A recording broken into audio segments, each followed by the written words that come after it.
Günaydın. Bugünkü sabah yürüyüşümde buraya gelirken çok güzel bir sohbet duydum radyoda. Onu paylaşmak istedim. O kadar naif ve güzel anlatıyordu ki. Ona da buradan teşekkür ediyorum. Kim olduğunu bilmiyorum.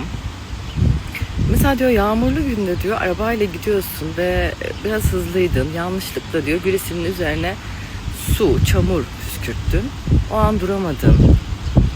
Yol akıyordu, ilerledin.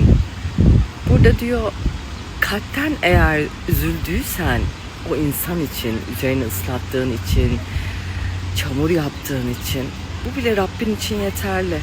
Yani kalpten üzülmek bile yeterli.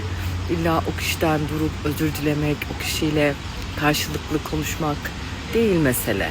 Her şey kalpte diyoruz ya. O kadar güzel örnekle açıklamış ki her şey kalpte. Kalpten üzülebiliyorsan zaten her şey oluyor.